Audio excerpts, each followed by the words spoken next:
Assalamualaikum warahmatullahi wabarakatuh. Selamat pagi, salam sejahtera bagi kita semua. Saya ucapkan terima kasih kepada Pak Indra selaku Wakil Kepala Sekolah SMP Negeri 55 Kota Bekasi dan rekan-rekan guru yang mau hadir dalam kegiatan diseminasi aksi nyata modul 1.4 mengenai budaya positif.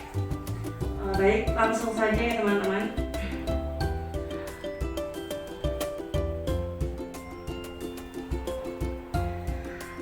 Pada kali ini saya akan mendefinisikan modul 1.4 mengenai budaya positif. Apa itu budaya positif? Budaya positif ini adalah budaya yang saya pelajari ketika saya mengalami atau menjalankan pendidikan sebagai guru penggerak. Nilai-nilai kebajikan yang ingin dicapai oleh setiap anak Indonesia sering kita kenal dengan profil pelajaran Pancasila, yaitu beriman, bertakwa kepada Tuhan Yang Maha Esa dan berakhlak mulia, mandiri, bernalar kritis, berkebinekaan global, bergotong royong, dan kreatif. Di sini sebagai guru kita harus melalui beberapa proses pembelajaran di mana agar mendapatkan siswa-siswi yang dapat mencerminkan atau memiliki profil pelajar Pancasila, tercerminkan profil pelajar Pancasila. Langkah awal sebagai seorang guru, alangkah baiknya kita melakukan yang namanya budaya positif. Budaya positif itu berawal dari yang pertama adalah motivasi. Apa sih motivasi itu? Motivasi sendiri ini berasal dari dua, dari dalam dan dari luar. Dimana dari dalam itu adalah muncul ketika kita tidak ada paksaan atau tidak ada penyebabnya. Jadi itu muncul karena naluri kita ingin menjadi apa atau ingin menjadikan siswa-siswi kita seperti apa, seperti itu. Sedangkan kalau dari luar ini biasanya berpengaruh oleh suatu dorongan, seperti misalkan saya datang tepat waktu karena saya takut gaji saya terpotong, seperti itu. Misalkan juga saya datang terlambat masuk kelas. Kalau saya terlambat, nanti saya akan ditegur ibu kepala sekolah. Itu adalah motivasi juga, tetapi motivasi itu berdasarkan dari pengaruh luar, seperti itu. Tidak hanya untuk guru saja yang memiliki motivasi, namun peserta didik harus kita tuntun atau harus kita dorong agar mereka memiliki motivasi. Motivasi yang abadi adalah motivasi yang berasal dari diri mereka sendiri tanpa adanya pengaruh dari luar. Kalau motivasi dari luar itu bisa tergantung oleh seseorang atau keadaan tertentu. Kalau motivasi dalam ini misalkan saja mereka memang berantusias atau mereka ingin sekali berkembang atau ingin pandai atau ingin menguasai pelajaran yang dia alami atau dia pelajari. Sedangkan kalau motivasi di luar ini identik mereka ini mengejar status atau mengejar nilai-nilai dari temannya atau karena temannya. Jadi misalkan motivasi anak misalkan sedikit-sedikit dia izin keluar, cuci muka atau mereka membasahi rambutnya biar kelihatan keren. Ini motivasinya sebenarnya berasal dari teman-temannya. Kenapa? Mungkin salah satu temannya ada yang bilang, kamu rambutnya bagus sekali kalau kamu tuh bisa di kamar mandi. Nah itu merupakan suatu motivasi yang sebenarnya motivasi itu adalah motivasi negatif ya. Namun memang cenderung itu berasal dari luar, sehingga kita sebagai seorang pendidik harus bisa menumbuhkan motivasi diri siswa itu dari dalam tanpa harus ada penyebabnya. Gitu ya rekan-rekan. Selanjutnya adalah 3 hal yang tak asing kita kenal. 3 hal ini yang sering kita lakukan, yaitu adalah hukuman, yang kedua adalah konsekuensi, dan yang terakhir adalah restitusi. Apa itu hukuman, konsekuensi, dan restitusi? Ini adalah suatu landasan seperti itu. Jadi ini adalah identitas gagal untuk yang hukuman. Jadi hukuman itu merupakan identitas gagal, sedangkan untuk konsekuensi dan restitusi adalah identitas yang sukses. Hukuman adalah sesuatu yang galak, sedangkan konsekuensi dan restitusi itu merupakan kedisiplinan. Oke, Oke. Apa itu hukuman, konsekuensi, dan restitusi? Hukuman itu bersifat tidak terencana atau tiba-tiba. Anak atau murid tidak tahu apa yang akan terjadi dan tidak dilibatkan. Hukuman bersifat satu arah dari pihak guru yang memberikan, dan murid hanya menerima suatu hukuman tanpa melalui suatu kesepakatan dari pihak guru, baik sebelum atau sesudahnya. Hukuman yang diberikan bisa berupa fisik maupun psikis. Murid atau anak disakiti oleh suatu perbuatan atau kata-kata. Sedangkan konsekuensi adalah disiplin dalam bentuk konsekuensi sudah terencana atau sudah disepakati dan disetujui oleh murid dan guru. Umumnya bentuk-bentuk konsekuensi dibuat oleh pihak guru atau sekolah, dan murid sudah mengetahui sebelumnya konsekuensi yang akan diterima bila ada pelanggaran. Apa itu restitusi? Restitusi adalah proses penciptaan kondisi bagi murid untuk memperbaiki kesalahan mereka sehingga mereka bisa kembali pada kelompok mereka dengan karakter yang lebih kuat, menurut Gozen 2004. Restitusi juga merupakan proses yang mengajarkan murid untuk mencari solusi untuk masalah mereka dan membantu murid berpikir tentang orang seperti apa yang mereka inginkan dan bagaimana mereka harus memperlakukan orang lain. Hillsong Gozen 1996. Jadi di sini Bapak Ibu, untuk hukuman sendiri ini seringkali membuat cedera anak. Hukuman ini seringkali membuat anak dia merasa akan tidak nyaman atau terkadang merasa tersinggung atau juga bisa sakit hati dengan ucapan atau tindakan kita. Sedangkan konsekuensi ini adalah kesepakatan yang kita buat namun dengan hukuman yang sudah kita tentukan. Contohnya kalau misalkan kita, oke nak, kalau hari ini kalian terlambat datang, maka kalian harus berkeliling 5 kali, seperti itu. Nah, itu sudah kesepakatan. Jadi ketika anak datang terlambat, maka secara otomatis mereka akan digiring untuk melakukan konsekuensi yang sudah disepakati itu. Nah, untuk restitusi hampir sama dengan konsekuensi, namun perbedaannya di sini siswa ini didorong untuk bagaimana tanggung jawab mereka atas kesalahannya. Jadi kalau tingkat keberhasilannya di sini dalam guru penggerak kita sedang didorong untuk melakukan restitusi daripada konsekuensi.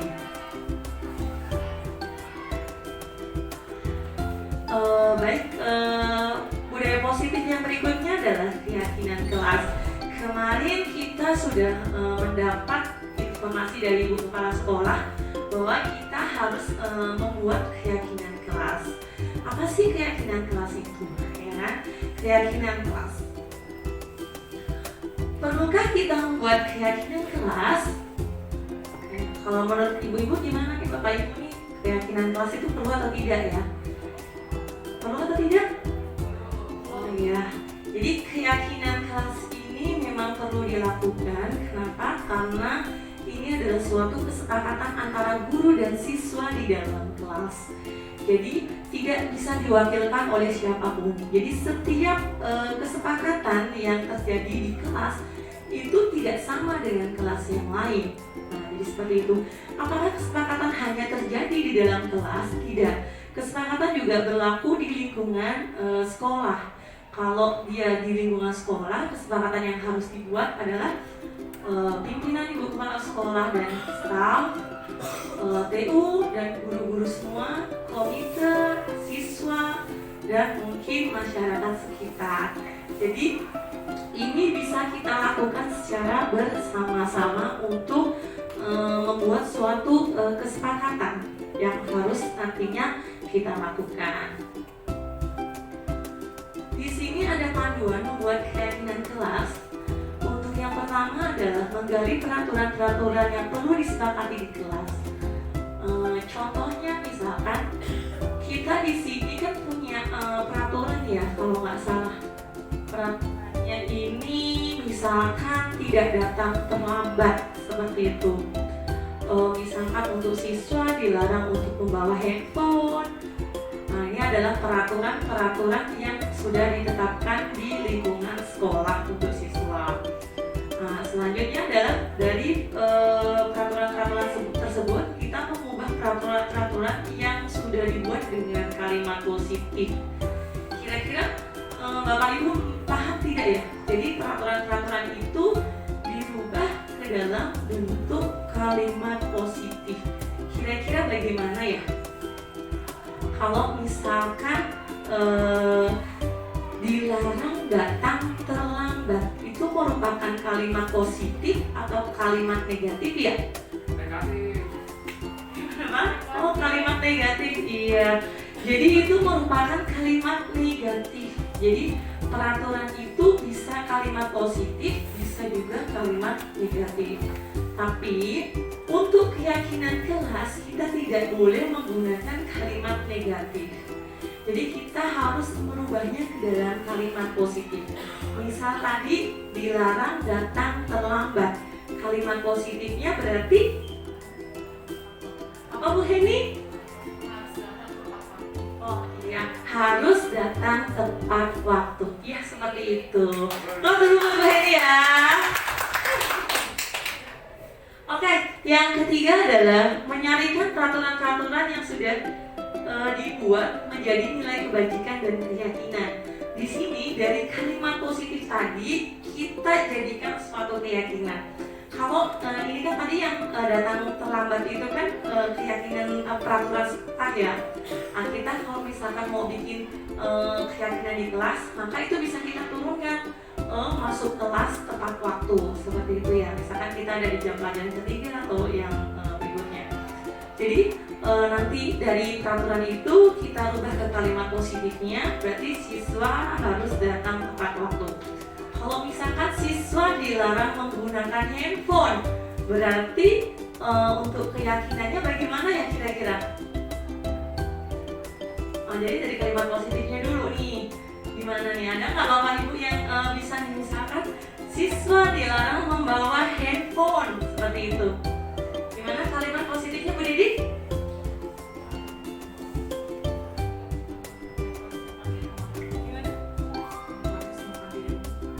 Oke ya teman-teman benar ya. Ya boleh sekali, jadi handphone disimpan di rumah. Jadi boleh seperti itu ya. Itu merupakan kalimat positif. Atau juga bisa dibilang boleh mengoperasikan handphone ketika di luar lingkungan sekolah juga seperti itu boleh. Jadi selanjutnya setelah kita tadi dari kalimat positif kita ambil untuk keyakinannya, maka selanjutnya kita dalam memperdalam keyakinan kelas kita membuat seperti, tampak seperti dan tidak seperti. Ini tujuannya untuk apa? Tujuannya untuk memperkuat pemahaman siswa. Maksudnya ini apa seperti itu? Contoh tadi masuk kelas tepat waktu, harus masuk kelas tepat waktu, masuk kelas tepat waktu. Berarti untuk tampak seperti, berarti tampak seperti siswa masuk kelas tepat waktu. Sedangkan yang tidak seperti, berarti tidak seperti siswa masuk terlambat. Di sini untuk apa? Di sini untuk menguatkan anak-anak yang memang kondisinya berbeda. Anak-anak terkadang ada yang visual, audio, visual, audio, gitu kan, visual dan yang lainnya. Jadi lebih dikembangkan atau diperdalam lagi. Untuk yang terakhir adalah kegiatan pendalaman keyakinan kelas. Di sini nanti siswa didorong, gitu kan. Apa sih tugas saya gitu sebagai guru, sedangkan kalian sebagai seorang siswa. Disinilah kesepakatan yang harus dilakukan. Jadi misalkan guru dan saya gitu kan datang tepat waktu atau masuk kelas tepat waktu. Sedangkan siswa tugasnya apa nih? Tugasnya adalah menjaga ketertiban kelas atau menghargai guru yang sedang mengajar seperti itu ya. Jadi di sini ini nanti kegiatan kelas ini jadi tidak hanya keyakinan saja, tapi anak-anak dijelaskan tugas-tugasnya apa, karena mereka tidak akan paham. Kalau misalkan menjaga ketertiban sekolah, menjaga ketertiban kelas, itu harus ngapain ya? Kadang-kadang ada beberapa anak yang bertanya. Jadi di situ nanti langsung diterapkan tuh tugasnya siswa ini yang dimaksud dengan menjaga ketertiban kelas itu apa aja. Berarti siswa harus duduk dengan siswa harus menjaga ketenangan kelas, siswa misalkan menghargai guru yang sedang menjelaskan di depan dan seterusnya.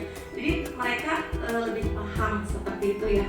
Bagaimana teman-teman ini, Bapak Ibu guru bisa memahami tidak ya penjelasan saya untuk keterkaitan panduan membuat keyakinan kelas? Yang jelas, pembuat keyakinan kelas ini harus ada masanya.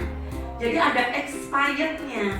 Kita tidak bisa semena-mena, itu sudah kesepakatan kita dari semester awal, itu tidak bisa seperti itu. Tapi harus kita sesuaikan dengan waktu dan kondisi. Apakah keyakinan itu bisa berubah? Ya, keyakinan itu bisa saja berubah apabila waktu yang kita tetapkan sudah berakhir. Seperti itu ya Bapak Ibu. Baik, selanjutnya adalah kita sebagai seorang guru harus memahami juga bagaimana karakter dari peserta didik. Kenapa? Karena kita harus bisa memahami 5 dasar kebutuhan manusia yang tidak lepas juga. Kebutuhan itu sama seperti kita. Kebutuhan yang pertama adalah kebutuhan manusia adalah kebutuhan bertahan hidup. Setiap manusia itu mempunyai kebutuhan untuk bertahan hidup. Yang kedua adalah kasih sayang dan rasa diterima, kebutuhan untuk diterima. Penguasaan adalah kebutuhan pengakuan atas kemampuan. Jadi setiap siswa maupun kita seorang guru ataupun siswa, kita sama. Kita memerlukan yang namanya kebutuhan pengakuan atas kemampuan. Nah, jadi kita harus tahu dulu nih kebutuhan dasar manusia. Kebebasan, kebutuhan akan pilihan. Jadi seorang siswa, bahkan kita sendiri pun juga memerlukan yang namanya kebebasan. Nah, disinilah itu adalah kesenangan, dan setiap orang itu juga mempunyai kebutuhan untuk merasa senang. Jika kita mengetahui dasar-dasar kebutuhan manusia, maka kita bisa lebih menyayangi atau mengerti siswa-siswi kita. Jadi pembelajaran itu tidak berpusat kepada seorang guru, namun pembelajaran itu berpusat kepada siswa dan juga guru. Seperti itu ya Bapak Ibu. Jadi kita harus bisa mengetahui kebutuhan dasar manusia. Jadi kita tidak bisa memaksakan anak, si A nih harus bisa perkalian. Kebetulan saya guru matematika, kamu harus bisa perkalian, kamu harus bisa. Kita tidak bisa memaksakannya, tapi kita harus mencari solusi bagaimana si anak ini bisa menghafal atau menguasai atau menghitung perkalian dengan cepat. Jadi ada kebebasan seperti itu ya. Jadi di kurikulum Merdeka nanti yang menuju profil pelajar Pancasila ini semua ini sebenarnya berdasar dengan 5 dasar kebutuhan manusia ya Bapak Ibu ya. Selanjutnya 5 posisi kontrol. Di sini kita sebagai seorang guru tidak hanya mengajar, tapi kita juga harus mendidik generasi penerus bangsa. Apalagi kita di jenjang SMP yang ini merupakan peralihan dari SD gitu kan. Nah, dia harus siap nantinya untuk menjadi siswa remaja atau dewasa. Di sini posisi kontrol kita sebagai seorang guru adalah ada 5. Yang pertama adalah penghukum, yang kedua adalah pembuat merasa bersalah, yang ketiga adalah teman, yang keempat pemantau, dan kelima adalah manajer. Posisi kontrol di sini yang lebih bagus atau lebih baik menurut teman-teman ini apa ya kalau menurut Bapak Ibu semua ini? Yang lebih baik gimana Bu Nadia? Ya, yang lebih baik gimana? Dari 5 posisi kontrol yang terbaik menurut teman-teman atau Bapak Ibu guru gimana ini? Penghukuman, penghukum, pembuat merasa bersalah, teman, pemantau, atau manajer. Sebagai pendidik ya, tidak hanya sebagai guru, tapi kita sebagai pendidik. Pemantau. Oke, Bu Nadia bilang pemantau. Bu Dede apa Bu Dede? Oh, sebagai teman. Pak Indra sebagai teman. Bu Yuna juga sebagai teman. Bu Heni, Bu Dede? Oh, sebagai teman. Gimana Bu Hen? Oh, teman. Bu Walifah? Oh, manajer.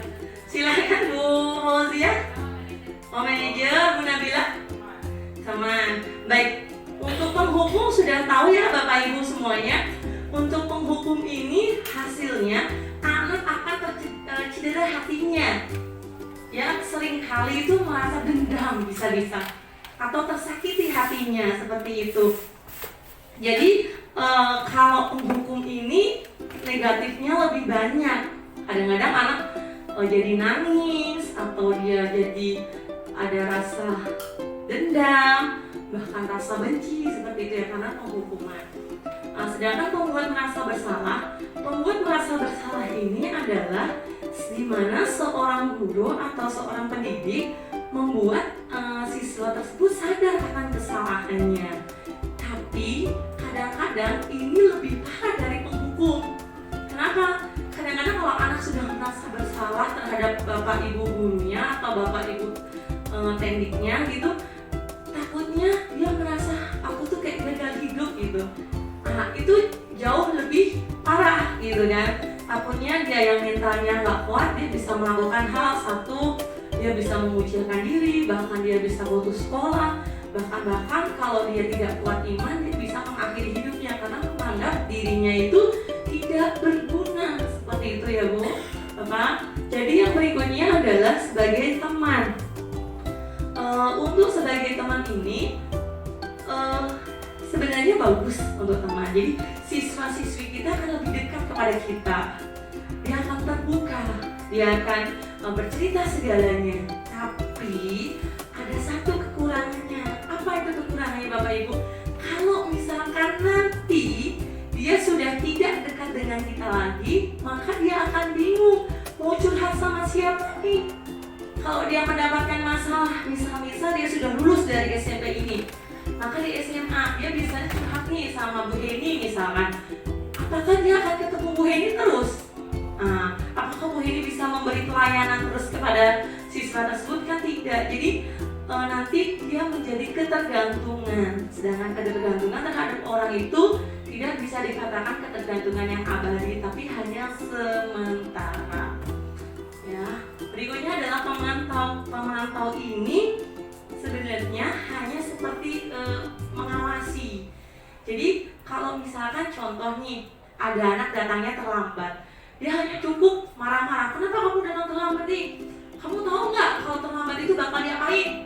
Tahu Bu, saya akan lari-lari 5 kali keliling lingkaran sampai keliling lapangan. Dia silakan. Di sini pemantau hanya bisa mengeksekusi dari konsekuensinya kalau dia terlambat. Tapi apakah itu akan membuat anak menjadi bertobat atau membuat anak tidak mengulangi perbuatannya lagi? Nah ya kan, kalau misalkan itu kayaknya masih banyak anak ya yang misalkan terlambat, datangnya terus terlambat dan terus terlambat. Yang terakhir ada di posisi yang ketiga adalah manajer. Manajer ini adalah perpaduan dari pemantau. Dia tidak hanya dia tidak memberikan hukuman atau dia tidak memberikan konsekuensi, tapi dia menanyakan kenapa hal itu bisa terjadi, bagaimana tanggung jawabnya, ya kan? Bagaimana tanggung jawabnya akan kejadian ini. Jadi anak ini diminta untuk berpikir sendiri. Ini gimana loh, kamu ini terlambat, masalahnya apa, seperti itu ya. Oh ya Bu, saya tuh datangnya karena saya bangunnya kesiangan. Ya kok bisa ya bangun kesiangan?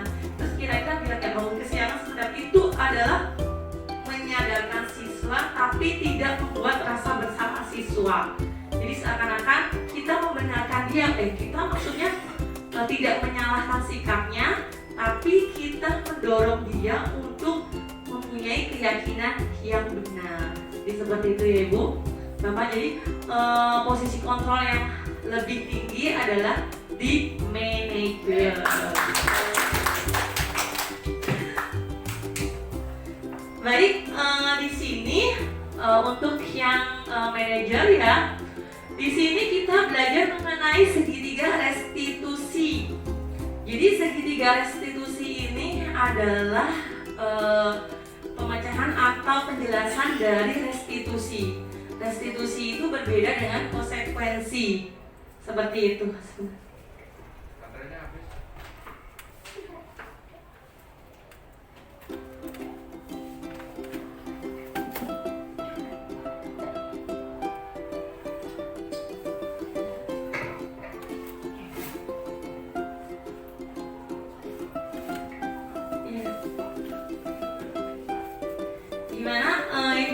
sama Bapak Ibu nih segitiga restitusi.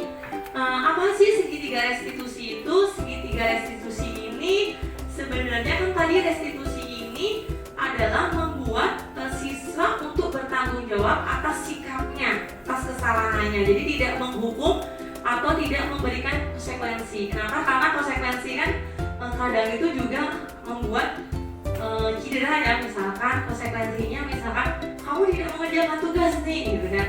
Konsekuensinya nanti kamu harus push up 100 kali misalkan seperti itu.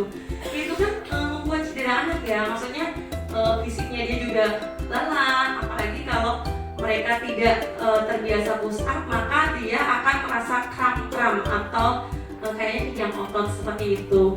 Jadi di sini kita lebih disarankan atau lebih dianjurkan untuk melakukan yang namanya restitusi. Restitusi ini ada 3 tahapannya, yaitu sering disebut dengan segitiga restitusi.